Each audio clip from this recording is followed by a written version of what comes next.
Staff റൂമിൽ അന്ന് അസാധാരണമായ ഒരു നിശബ്ദത തളം കെട്ടി നിന്നിരുന്നു. വൈകുന്നേരം സ്കൂൾ വിടുന്ന സമയം ആയതുകൊണ്ട് ഭൂരിഭാഗം അധ്യാപകരും ഡൈനിങ് ഹാളിലേക്കോ പുറത്തേക്കോ പോയിരുന്നു. മുറിക്കുള്ളിൽ ഫാനിൻ്റെ ശബ്ദം മാത്രം, അത് വല്ലാതെ ഇരമ്പുന്നുണ്ടായിരുന്നു. ജനാലയിലൂടെ അകത്തേക്ക് കയറി വരുന്ന കാറ്റുപോലും അന്ന് ഒരു പ്രത്യേക ഗന്ധം പേറിയിരുന്നതുപോലെ. കസേരയിൽ ചാരിയിരുന്ന് പുറത്തേക്ക് നോക്കിയിരിക്കുകയായിരുന്നു അയാൾ. വൈശാഖ്, ആ സ്കൂളിലെ ബയോളജി അധ്യാപകൻ. ഒരു വേട്ടക്കാരൻ തൻ്റെ ഇരയെ ഒളിഞ്ഞിരുന്ന് വീക്ഷിക്കുന്നത് പോലെ. കോറിഡോറിലൂടെ കുട്ടികൾ ഓടി നടക്കുന്നുണ്ട്. ആരോ ചിരിക്കുന്നു, ആരോ തമാശകൾ പങ്കുവയ്ക്കുന്നു, ആരോ വഴക്കിടുന്നു, ആരോ ഭക്ഷണപ്പെട്ടികൾ തുറന്ന് ഗന്ധങ്ങൾ പരത്തുന്നു. ഒരു സാധാരണ സ്കൂൾ ദിവസം. പക്ഷേ അയാളുടെ കണ്ണുകൾ ആ തിരക്കിലൊന്നും ഉണ്ടായിരുന്നില്ല. ആ നൂറുകണക്കിന് മുഖങ്ങൾക്കിടയിൽ അയാൾ തിരഞ്ഞത് ഒരു മുഖം മാത്രമായിരുന്നു, പാർവതിയുടെ മുഖം. അവളുടെ പേര് മനസ്സിൽ ഒന്ന് ഉരുവിട്ടപ്പോൾ തന്നെ അയാളുടെ ചുണ്ടിൻ്റെ കോണിൽ ഒരു വിചിത്രമായ ക്രൂരമായ പുഞ്ചിരി വിരിഞ്ഞു. അത് സ്നേഹത്തിൻ്റെ പുഞ്ചിരിയായിരുന്നില്ല, മറിച്ച് തൻ്റെ പിടിയിൽ ഒതുങ്ങി നിൽക്കുന്ന ഒരു പാവയെ ഓർക്കുമ്പോൾ തോന്നുന്ന ആധിപത്യത്തിൻ്റെ പുഞ്ചിരിയായിരുന്നു. ജനാലയുടെ അരികിൽ വിരൽ തട്ടിക്കൊണ്ട് അയാൾ കസേരയിലേക്ക് കൂടുതൽ ചാഞ്ഞിരുന്നു. എത്ര വർഷമായി, അയാൾ സ്വയം പിറുപിറുത്തു. ആ ഓർമ്മകൾ അയാളെ പിന്നോട്ട് കൊണ്ടുപോയി. ആദ്യമായി അവളെ കണ്ട ദിവസം, 6ാം ക്ലാസ്, പുതിയ അഡ്മിഷൻ. ക്ലാസിൻ്റെ ഏറ്റവും പിന്നിലെ ബെഞ്ചിൽ കരിനിഴൽ പോലെ ഒതുങ്ങിയിരുന്ന ഒരു മെലിഞ്ഞ പെൺകുട്ടി.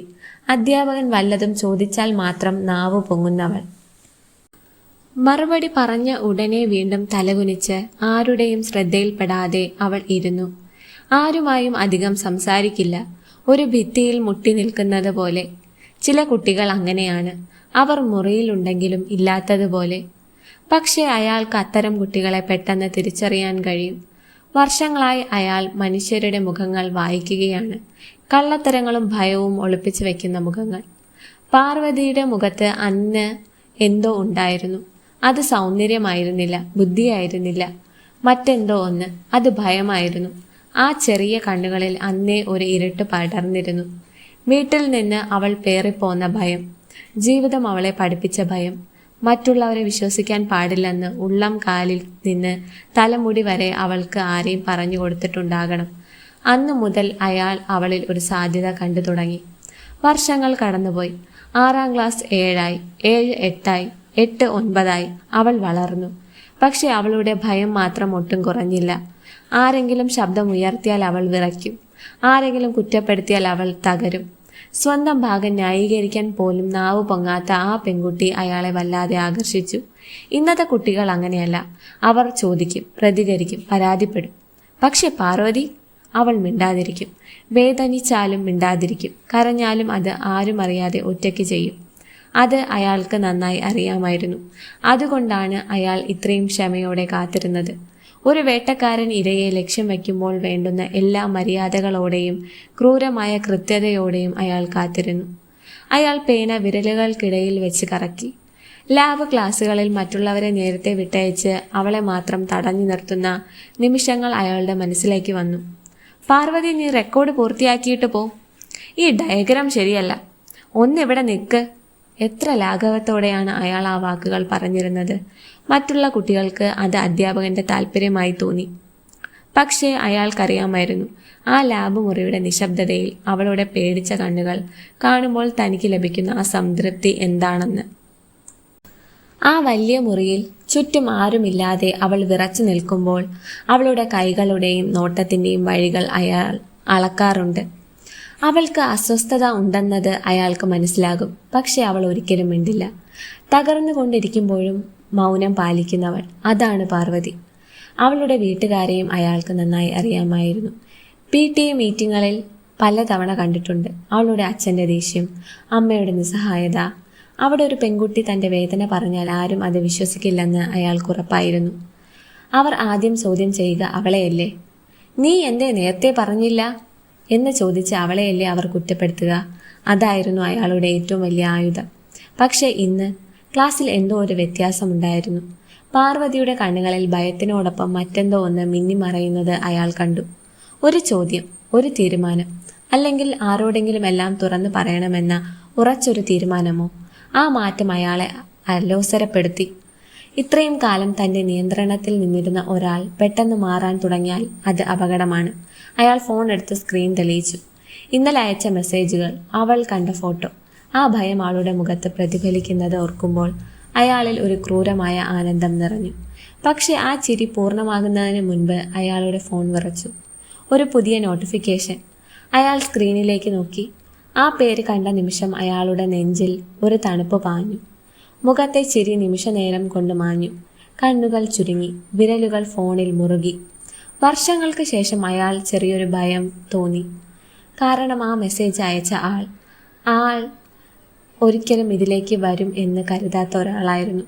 അയാളുടെ സകല കണക്കുകൂട്ടലുകളും തെറ്റിച്ചുകൊണ്ട് ഒരു പുതിയ തടസ്സം മുന്നിൽ ഉയരുകയാണ്. ആ ഭയം അയാൾക്ക് പരിചിതമായിരുന്നില്ല. പക്ഷേ അത് അയാളുടെ ഉള്ളിൽ ഒരു ഭൂകമ്പം പോലെ അലയടിച്ചു തുടങ്ങി. ട്യൂഷൻ ക്ലാസ്സിലെ അവസാന ബെല്ലും കഴിഞ്ഞിരുന്നു. ഒരൊറ്റ ഈണം പോലെ മുഴങ്ങിയ ആ ബെൽ ശബ്ദം ക്ലാസ് മുറിയിലെ വായുവിൽ അലിഞ്ഞു ചേർന്നു. ഒരൊറ്റ ശ്വാസത്തിൽ എന്ന പോലെ കുട്ടികൾ ബാഗുമെടുത്ത് പുറത്തേക്ക് പാഞ്ഞു. ചിലർ ഇന്നത്തെ തമാശകൾ ഓർത്ത് പൊട്ടിച്ചിരിക്കുന്നു. ചിലർ നാളത്തെ ടെസ്റ്റിനെ കുറിച്ചുള്ള ആശങ്ക പങ്കുവയ്ക്കുന്നു. മറ്റു ചിലർ ക്ലാസ് കഴിഞ്ഞ് ഐസ്ക്രീം കഴിക്കാൻ പോകാനുള്ള തിരക്കിലാണ്. ആ ശബ്ദ കോലാഹലങ്ങൾ പതിയെ അകന്നുപോയി. ഒടുവിൽ ക്ലാസ് മുറിയിൽ ബാക്കിയുണ്ടായിരുന്നത് ഉപേക്ഷിക്കപ്പെട്ട കസേരകളും ഫാനിൻ്റെ ഏകാന്തമായ ആ മൂളലും തലകുനിച്ച് ശില പോലെ ഇരിക്കുന്ന പാർവതിയും മാത്രമായിരുന്നു. മുന്നിൽ തുറന്നു കിടന്ന പുസ്തകത്തിലേക്ക് അവൾ നോക്കുന്നുണ്ടായിരുന്നു. പക്ഷെ ആ നോട്ടത്തിൽ അർത്ഥമുണ്ടായിരുന്നില്ല. കണ്ണുകൾ അക്ഷരങ്ങളുടെ മുകളിൽ കൂടി ചലിക്കുന്നുണ്ടെങ്കിലും തലച്ചോറ് അതൊന്നും തിരിച്ചറിയുന്നില്ല. Cell cycle and cell division. ആ ചാപ്റ്റർ ഇപ്പോൾ അവൾക്ക് വെറുപ്പായി മാറിയിരിക്കുന്നു. 5 തവണ വായിച്ചു, 10 തവണ വായിച്ചു. എന്നിട്ടും ആ വരികൾ വെറും അർത്ഥശൂന്യമായ വരകൾ മാത്രമായി തോന്നി. അവളുടെ കണ്ണുകൾ വീണ്ടും ആ വരികളിലേക്ക് നീങ്ങി. Prophase, metaphase, anaphase, telophase. ഒരു നിമിഷം കൊണ്ട് ആ അക്ഷരങ്ങൾ മങ്ങിപ്പോയി. പേജിലെ വരികൾ കറുത്ത പാടുകളായി അവൾക്ക് അനുഭവപ്പെട്ടു. കാരണം അവളുടെ മനസ്സിപ്പോൾ ആ ക്ലാസ് മുറിയിലേ അല്ലായിരുന്നു. അത് തിരികെ സ്റ്റാഫ് റൂമിലെ ആ ശ്വാസം മുട്ടിക്കുന്ന അന്തരീക്ഷത്തിലേക്ക് പറന്നു പോയിരിക്കുന്നു. ആ മനുഷ്യന്റെ മുഖം, ആ ക്രൂരമായ നോട്ടം, കാതുകളിൽ ഇന്നും അലയടിക്കുന്ന ആ ശബ്ദം. പിരീഡ് കഴിഞ്ഞിട്ട് സ്റ്റാഫ് റൂമിലേക്ക് വന്നേക്കണം. അവളുടെ വിരലുകൾ അറിയാതെ വിറയ്ക്കാൻ തുടങ്ങി. പുസ്തകത്തിന്റെ കോണിൽ പിടിച്ചിരുന്ന കൈകൾ വല്ലാതെ മുറുകി. പുസ്തകം ചുളിയുന്നുണ്ടായിരുന്നു. കണ്ണുകൾ നിറഞ്ഞു തുടങ്ങി. ആർക്കും കേൾക്കാൻ കഴിയാത്ത വിധം അവൾ ഉള്ളിൽ തേങ്ങി. എനിക്ക് പറ്റുന്നില്ല, അവൾ സ്വയം പിറുപിറുത്തു. പഠിക്കാൻ പറ്റുന്നില്ല, ചിന്തിക്കാൻ പറ്റുന്നില്ല, ശ്വസിക്കാൻ പോലും പറ്റുന്നില്ല. താൻ ഒരു വലിയ കുരുക്കിൽ പെട്ടുപോയിരിക്കുന്നു എന്ന ബോധ്യം അവളെ തകർത്തു. അപ്പോഴാണ് മുന്നിൽ ഒരു നിഴൽ വീണത്. പാറു ഞെട്ടി തല ഉയർത്തി. സിദ്ധാർത്ഥ്. കയ്യിൽ ബയോളജി പുസ്തകവും വെള്ളക്കുപ്പിയും. അവനെ കണ്ടപ്പോൾ അവൾ ഒന്ന് വിറച്ചു. ഇനിയും പോയില്ലേ? എല്ലാവരും പോയിട്ടും പാർവതി അവിടെ ഇരിക്കുന്നത് കണ്ട് അവൻ ചോദിച്ചു. പാറു പെട്ടെന്ന് മുഖം തിരിച്ച് കണ്ണുനീർ തുടച്ചു. കരഞ്ഞത് അവൻ കാണരുത്. അവൻ കരുണയോടല്ല, മറിച്ച് സഹതാപത്തോടെയാണ് തന്നെ നോക്കുന്നതെങ്കിൽ അത് താങ്ങാൻ കഴിയില്ല. ഇല്ല, അവൾ കഷ്ടപ്പെട്ട് സ്വരം പുറത്തു കൊണ്ടുവന്നു. സിദ്ധാർത്ഥ് പുസ്തകത്തിലേക്ക് നോക്കി, പിന്നെ അവളിലേക്ക്, വീണ്ടും പുസ്തകത്തിലേക്ക്.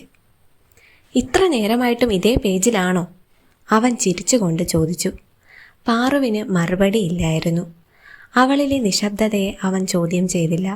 സിദ്ധാർത്ഥ് ഒരു കസേര വലിച്ച് അവളുടെ അടുത്തിരുന്നു. ആ അടുപ്പം അവളിൽ ഒരു സുരക്ഷിത ബോധം ഉണർത്തി.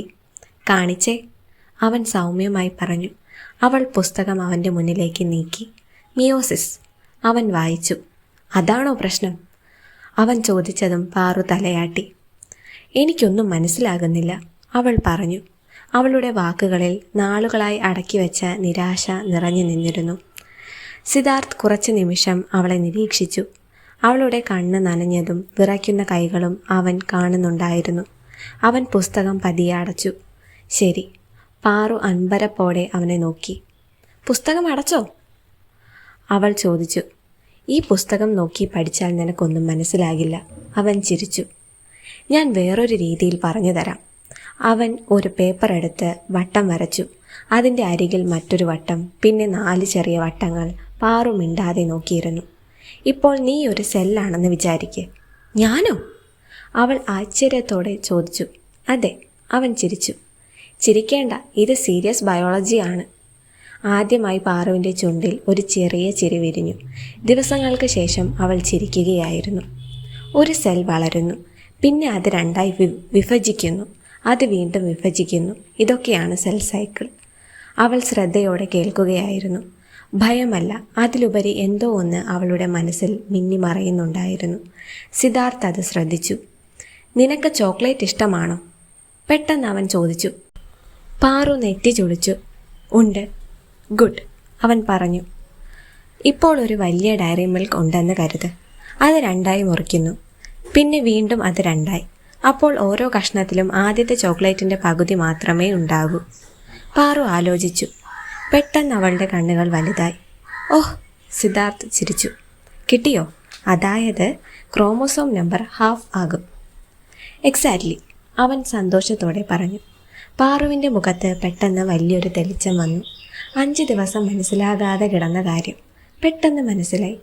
അവൾ തന്നെ വിശ്വസിക്കാൻ പറ്റാതെ പുസ്തകത്തിലേക്ക് നോക്കി. ഇത്ര എളുപ്പമായിരുന്നു? അതെ, സിദ്ധാർത്ഥ് തോളുയർത്തി. പക്ഷേ ആരും നിനക്ക് എളുപ്പത്തിൽ പറഞ്ഞു തന്നില്ല.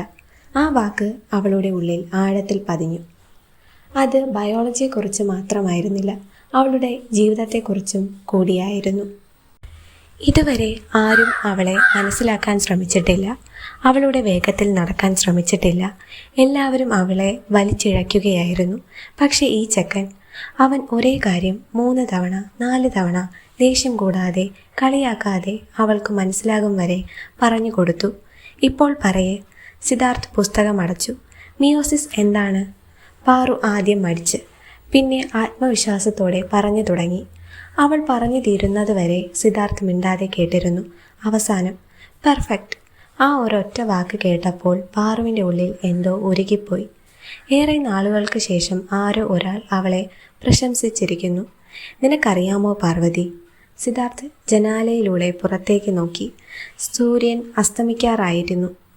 ആളുകൾ കരുതുന്നതിലും കൂടുതൽ ബുദ്ധിയുണ്ട് നിനക്ക്, പക്ഷെ നീ നിന്നെ തന്നെ വിശ്വസിക്കുന്നില്ല. അവൾ മറുത്തൊന്നും പറഞ്ഞില്ല. നമ്മളെ താഴ്ത്തി കാണിച്ചവരുടെ മുന്നിൽ കരഞ്ഞുകൊണ്ട് നിൽക്കരുത്, അവൻ വളരെ ശാന്തമായി പറഞ്ഞു. അവർ പറഞ്ഞത് തെറ്റാണെന്ന് തെളിയിക്കണം. പാറുവിൻ്റെ നെഞ്ചിനുള്ളിൽ എന്തോ വിങ്ങി. എങ്ങനെ? അവൾ അറിയാതെ ചോദിച്ചു. സിദ്ധാർത്ഥ് അവളുടെ പുസ്തകത്തിലേക്ക് വിരൽ ചൂണ്ടി. ഇതുപോലെ നിനക്ക് പറ്റില്ലെന്ന് തോന്നിയ ചാപ്റ്റർ ഇപ്പോൾ നിനക്ക് മനസ്സിലായില്ലേ? അപ്പോൾ ജീവിതത്തിൽ നിനക്കെല്ലാം സാധിക്കും. ഒരു നിമിഷം അവൾ അവനെ തന്നെ നോക്കിക്കൊണ്ടിരുന്നു. അവൻ ബയോളജി മാത്രമല്ല, അവൾക്ക് നഷ്ടപ്പെട്ടുകൊണ്ടിരുന്ന ആത്മവിശ്വാസത്തിൻ്റെ ചെറിയൊരു കഷ്ണം കൂടിയാണ് തിരികെ നൽകിയത്. ആ സായാഹ്നത്തിൽ മിയോസിസ് എന്താണെന്ന് മനസ്സിലാക്കിയതിനേക്കാൾ വലിയൊരു തിരിച്ചറിവ് അവൾക്കുണ്ടായി. താൻ പൂർണ്ണമായും തകർന്നു പോയിട്ടില്ല, പോരാടാൻ ഇനിയും ബാക്കിയുണ്ട്.